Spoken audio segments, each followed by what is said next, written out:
ऐसे ही आप benzene H double bond O Cl, मतलब आप ये वाला रिएजेंट देखो बेंजीन सल्फोनिल क्लोराइड, तो आपके दिमाग में पॉपअप करना चाहिए कि this is Hinsberg reagent. Hinsberg reagent की पहचान यही है कि ज़रूरी नहीं है कि आपको लिख के दिया जाएगा कि हाँ एक अमाइन है जिसको हिंसबर्ग रिएजेंट के साथ रिएक्ट किया जा रहा है। हो सकता है हिंसबर्ग रिएजेंट की जगह वो आपको क्या दे दे, C6H5S double bond O Cl। तो अगर आपको कोई ऐसा सा कंपाउंड दिख रहा है तो इसका मतलब वो किसकी बात कर रहे हैं, हिंसबर्ग रिएजेंट। हिंसबर्ग रिएजेंट का केमिकल नेम क्या है बोलो, बेंजीन सल्फोनिल क्लोराइड। अब इस रिएजेंट की खास बात यह है कि अगर ये अमाइन के साथ रिएक्ट हो रहा है, कोई भी अमाइन है अगर वो उसके साथ रिएक्ट हो रहा है और सिर्फ रिएक्ट ही नहीं हो रहा, बल्कि जो प्रोडक्ट बन रहा है उसके बारे में ये इन्फॉर्मेशन दे रखी है कि वो सोल्यूबल इन एल्कली है, तो ये पता लग जाएगा कि पक्का अमाइन 1 डिग्री था, क्योंकि 1 डिग्री अमाइन में 2 H होते हैं NH2। तो जब हिंसबर्ग रिएजेंट के साथ एक H चला जाता है उसके बावजूद भी एक H रह जाता है N के साथ, और कभी भी H N या O के साथ लगाओ विच इज एसिडिक, इसकी वजह से कि प्रोडक्ट क्या होता है, सोल्यूबल इन एल्कली। तो आपको क्या क्वेश्चन कैसे आएगा कि एन अमाइन और reacting with Hinsberg reagent give a product which is soluble in alkali.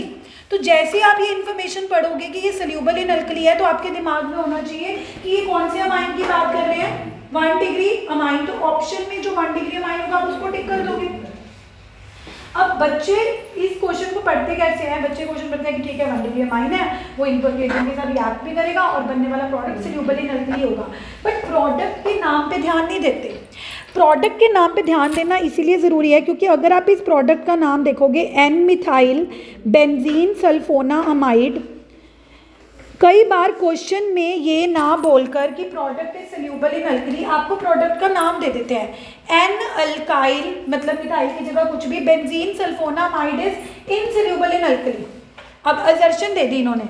अब जिस बच्चे को क्लियर होगा कि एन अल्काइल मतलब एन अल्काइल एक एन लिखा हुआ है तो ये वाला प्रोडक्ट तो किससे बन रहा है, और 1 डिग्री वाले तो क्या होते हैं, सोल्यूबल इन, पर असर्शन में लिखा है कि इनसोल्यूबल इन एल्कली, तो आपको पता लग जाएगा ना कि असर्शन इज रॉन्ग। यानी कि प्रोडक्ट के नाम पे ध्यान रखो कि हिंसबर्ग रिएजेंट से बनने वाले प्रोडक्ट अगर 1 डिग्री अमाइन से होगा तो वो सोल्यूबल इन एल्कली तो होगा, उसके नाम में एक एन आ रहा होगा।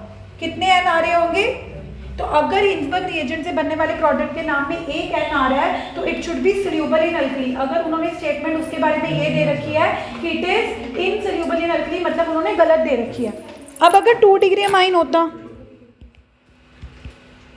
जो गर्ल्स बातें कर रही है ना उनको पता नहीं है कि मैं आपको वो चीज़ें बता रही हूँ जो आपको एग्जाम में मिलेंगी। वंश अगर मैं हिंसबर्ग रिएजेंट को 2 डिग्री अमाइन के साथ रिएक्ट करूंगी तो वो भी रिएक्ट होगा।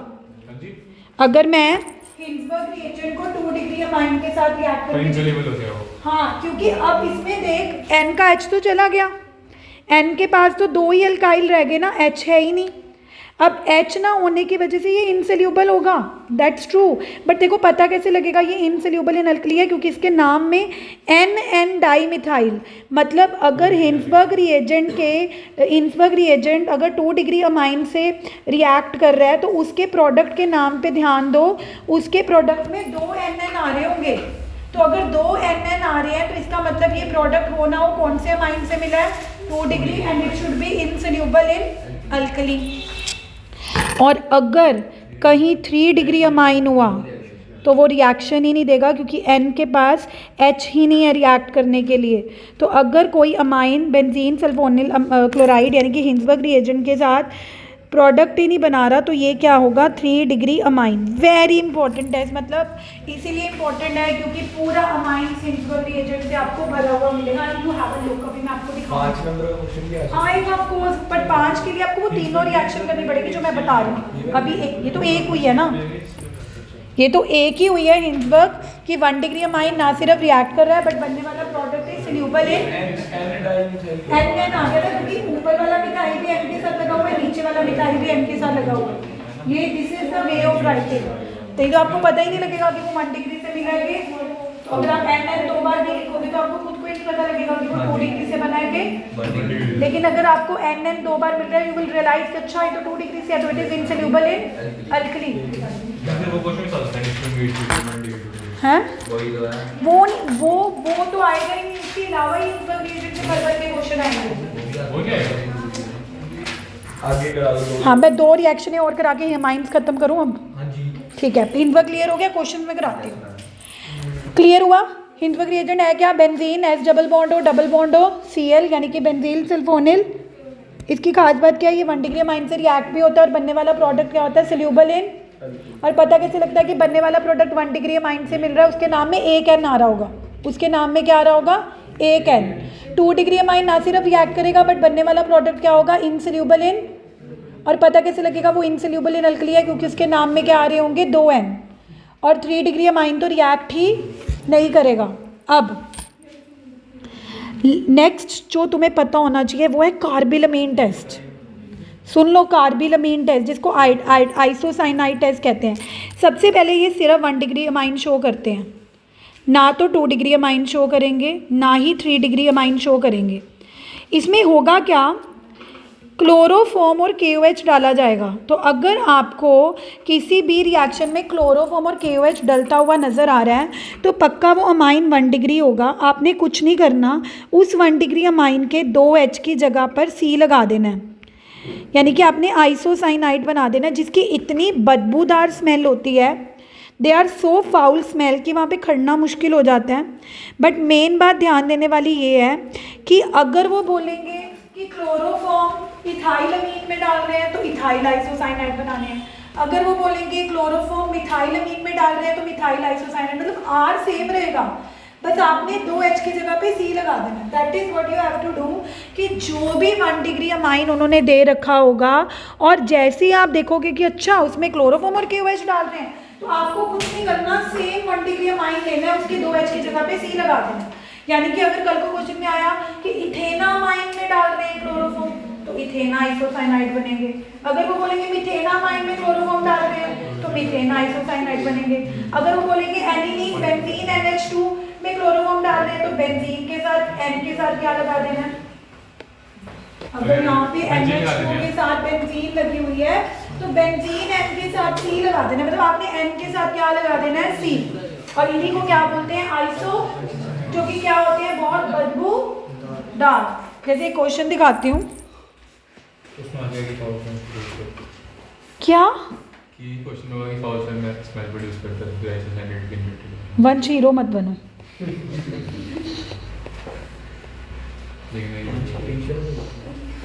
हाँ, जैसे जिम में ना आया हो, मसल्स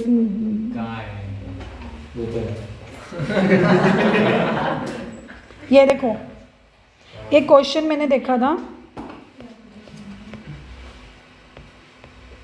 जब मेरे को पढ़ाना होता है ना तभी क्वेश्चन गायब हो जाते हैं।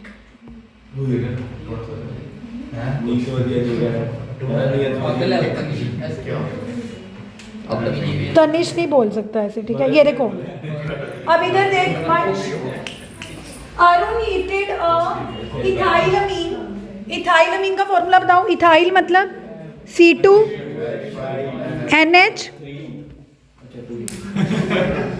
किसके साथ?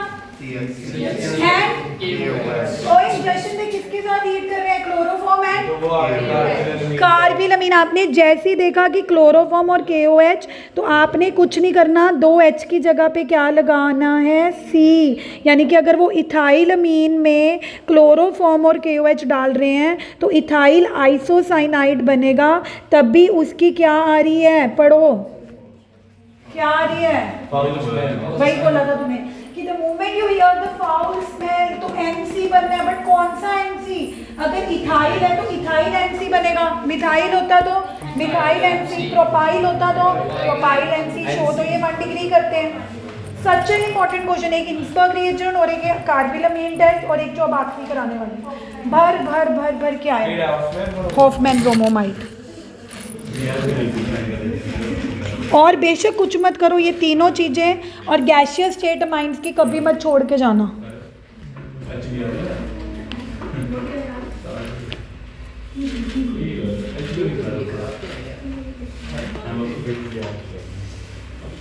सबसे पहले होफमैन ब्रोमोमाइड डिग्रेडेशन की निशानी है कि इसमें एक अमाइड दिया होगा।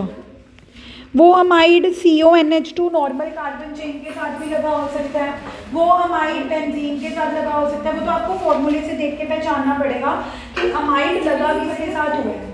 बट पता कैसे लगेगा कि होफमैन ब्रोमोमाइड डिग्रेडेशन है? ब्रोमीन डाल रहे होंगे in the presence of KOH। आपने कुछ नहीं करना, ये जो भी अल्काइल लगा हुआ है इसको NH2 के साथ शिफ्ट कर देना है, मतलब इसमें कार्बन को बाईपास कर देना है।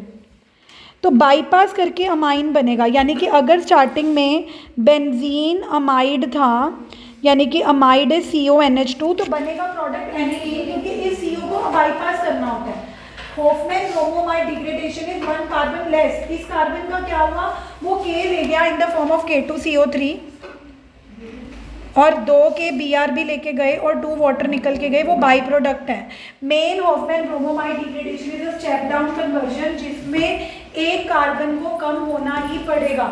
तो कल को अगर आपको कोई भी अमाइड दे रखा है ना, मान लो 2 कार्बन वाला दे रखा है, 3 कार्बन वाला दे रखा है और बोल रखा है कि इसमें हम डाल रहे हैं bromine in the presence of KOH, तो आपको ये क्लैरिटी होनी चाहिए कि हमने एक कार्बन क्या करना है, कम। या अगर उल्टा दे रखा हो, उल्टा मतलब जैसे अभी इस क्वेश्चन में देखो, इस क्वेश्चन में उन्होंने क्या दे रखा था, उन्होंने प्रोडक्ट बना रखा था कि एनिलीन बन रहा है, तो कौन सा रिएक्टेंट रहा होगा जिसमें ब्रोमीन डाल के ये प्रोडक्ट बना होगा। ब्रोमीन से तुम्हें याद आ गया कि कौन सी रिएक्शन है, होफमैन ब्रोमो, मतलब यहाँ पे अमाइड ही रहा होगा, क्योंकि ब्रोमीन तो अमाइड में डालते हैं। तो अमाइड CONH2 किसके साथ लगा होगा? ऑब्वियसली बेंजीन के साथ लगा होगा, तभी बेंजीन है।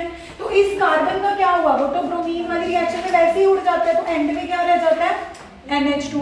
यानी कि इसमें उल्टा दे रखा है, रिएक्टेंट की जगह तुम्हें क्या दे रखा है, प्रोडक्ट, और प्रोडक्ट देख के आपको क्या पहचानना है, रिएक्टेंट। वो भी इतना मुश्किल क्यों नहीं है, क्योंकि जैसे ही तुमने देखा कि बस अमाइन रहा है, डाल ब्रोमीन रहे हैं, ब्रोमीन किसी अमाइड में ही डालते हैं, क्योंकि होफमैन ब्रोमो अमाइड, तो CONH2 तो लेना ही पड़ेगा। बट CONH2 किसके ऊपर में कि एंड में ये वाला अमाइन बने, तो इस अमाइन को बनाने के लिए हमें क्या चाहिए, बेंजीन। तो बेंजीन तो हमने लेनी थी, और उसके ऊपर CONH2 क्यों लगाया, क्योंकि ब्रोमीन ने हमें याद कराया कि ये और कोई नहीं, कौन सी रिएक्शन है, ब्रोमो अमाइड, यानी कि अगर ब्रोमीन डाला है तो पक्का अमाइड ही होगा। वेरी इंपॉर्टेंट, एक ये रिएक्शन, एक ये क्लोरोफॉर्म वाली रिएक्शन, और एक हिंसबर्ग। अब देखो ये वाली रिएक्शन देखो, 1 के क्वेश्चन पढ़ी हो, 2024 में आ रखा है। एक कंपाउंड X है, उसकी हमें बता नहीं रखा 1 डिग्री है, 2 डिग्री है, 3 डिग्री है, क्योंकि अकेला N लिख दिया, NH2 NH कुछ नहीं लिखा। बट इन्होंने बोला है कि जैसे हम इसको हिंसबर्ग है ना, C6H5 benzene S double bond O उसके साथ रिएक्ट करके क्या बना रहा है, इनसोल्यूबल रिएक्ट कर रहा है, तो 3 डिग्री नहीं है, बट रिएक्ट करके प्रोडक्ट कैसा बना रहा है, इनसोल्यूबल। तो हो ना हो ये क्या होगा, अब इसको 2 डिग्री कैसे बनाएंगे, C3H9N को। अब बच्चा सोचेगा फॉर्मूला C3H9N है, पर मैंने इसको 2 डिग्री बनाना है। 2 मतलब 2 अल्काइल लगाने हैं, H एक ही लगाना है, क्योंकि अगर 1 डिग्री होता तो अल्काइल एक होता, 2 H होते। 2 डिग्री बनाने के लिए N के साथ 2 अल्काइल लगाने हैं ना, तो कौन टोटल 3 कार्बन है, अगर एक साइड 1 कार्बन लगाओगे तो बाकी साइड 2 लगाने पड़ेंगे, अगर इस साइड 2 लगाओगे तो उस साइड 1, क्योंकि 3 लगाने हैं, 3 डेढ़ तो लगने से रहे, 3 कार्बन है ना, डेढ़ तो लगने से रहे, तो ऑब्वियसली 3 में 2 एक साइड लगाओगे, एक साइड लगाओगे, वो आपकी मर्जी है, चाहे इधर मिथाइल लगा दो, इधर इथाइल लगा दो, इधर इथाइल लगा दो, इधर मिथाइल लगा दो। बट ये स्ट्रक्चर आप कैसे प्रपोज कर पाए, क्योंकि जब आपने इन्फॉर्मेशन पढ़ी कि अच्छा ये C6H5SO2Cl रिएजेंट के साथ इनसोल्यूबल बना रहा है, तो it has to be 2 degree. लेकिन अगर मैं इसी क्वेश्चन को चेंज कर दूं, अगर मैं ये क्वेश्चन ऐसे देती कि C3H9N amine on reacting with C6H5SO2Cl forms a product soluble in alkali, तो मैं इसका 1 डिग्री के हिसाब से स्ट्रक्चर पता कैसे बनाती, हाँ, N के साथ 2 H रखती, यानी कि NH2, और तीनों कार्बन इकट्ठे लगा देती, क्योंकि मेरे को एक ही अल्काइल लगाना है N के साथ, 2 तो मुझे क्या लगाने हैं, H। बट जब मैंने इसको 2 डिग्री बनाया तो एक कार्बन इधर रख दिया, बाकी 2, और अगर मैं ये क्वेश्चन ऐसे लिखी है, amine it does not react with C, तो 3 डिग्री कैसे बनाती, 3 कार्बन है, ठीक है, N के साथ एक भी H नहीं लगाना, तीनों CH3 CH3 CH3 लगा देते, ये 3 डिग्री अमाइन बन जाता।